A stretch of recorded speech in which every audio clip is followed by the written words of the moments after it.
تو بہرحال ہمارے اکابرین نے اپنی زبان پر کیسا کنٹرول کیا ہے، ایک واقعہ میں آپ کو سناتا ہوں، اس سے اندازہ ہو جائے گا۔ ایک بزرگ تھے، بہت اللہ والے تھے، ان کے زمانے میں ایک عورت تھی، وہ ان سے بہت زیادہ نفرت کرتی تھی۔ حضرت کا گزر جب اس کے گھر کے سامنے سے ہوتا تو اس نے بکرا پال رکھا تھا، جب بھی وہ گزرتے تو ان سے یہ کہتی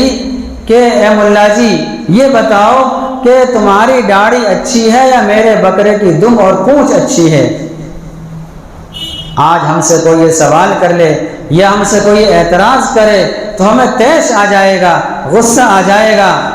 اور ہمیں ہی نہیں بلکہ ادنا درجے کے آدمی کو بھی غصہ آ جائے گا۔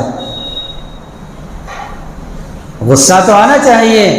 لیکن غصے پر کنٹرول کرنا بھی ضروری ہے۔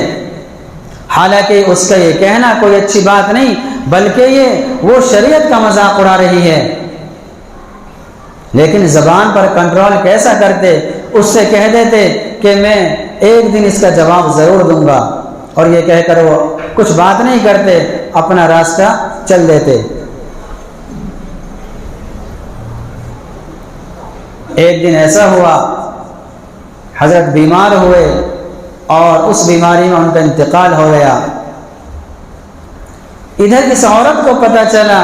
تو اس نے کہنا شروع کر دیا، کیسا اللہ والا تھا، کیسا بزرگ تھا، میرے ایک سوال کا جواب نہیں دیا،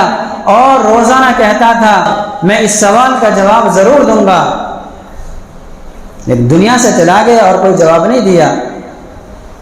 ادھر حضرت نے اپنے انتقال سے پہلے ایک نصیحت کی تھی، وصیت کی تھی کہ میرا جنازہ اس عورت کے گھر کے سامنے سے لے کر جانا۔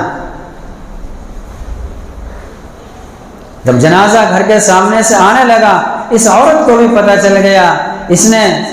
خیال کیا کہ چلو ایسا کرتے ہیں، ان سے تو میں کچھ نہیں کہہ سکتی، ان کے جو مریدین ہیں، ان کی جو عزت کرنے والے ہیں اور ان کا جو احترام کرنے والے ہیں، چلو انہی کو میں کچھ نہ کچھ طعنہ زنی کر دوں گی، اور میں انہی سے یہ بات کہہ دوں گی کہ تمہارا اللہ والا کیسا تھا، اس نے تو میرے ایک سوال کا جواب بھی نہیں دیا۔ ادھر جب جنازہ گھر کے پاس سے گزر رہا تھا، اللہ کی طرف سے حکم ہوا، اللہ تعالیٰ نے ان کی روح کو تھوڑی دیر کے لیے جسم کے اندر منتقل کر دیا، اور یہ چارپائی پر اٹھ بیٹھ گئے، لیٹے ہوئے تھے بیٹھ گئے۔ ہمارے سامنے اگر یہ واقعہ ہو جائے تو سارے چارپائی کو چھوڑ کر بھاگ جائیں گے۔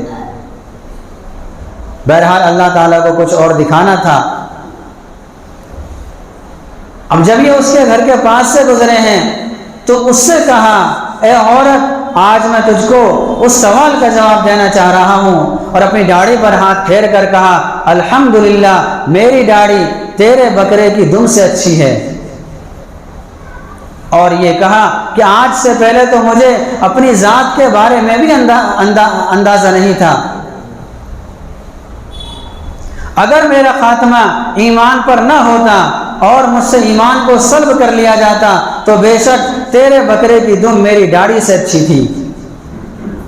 لیکن آج میرا خاتمہ ایمان پر ہوا ہے، اللہ مجھ سے راضی ہے، تو آج میں تیرے سوال کا جواب دے رہا ہوں، چونکہ کل تک تو مجھے پتہ ہی نہیں تھا میرا انجام کیا ہوگا، اس لیے میں نے تیرے سوال کا جواب نہیں دیا۔ اب آپ اندازہ لگائیں کتنا کنٹرول کیا ہے اپنی زبان پر۔ وہ چاہتے تو اس کا منہ فوراً بند کر سکتے تھے،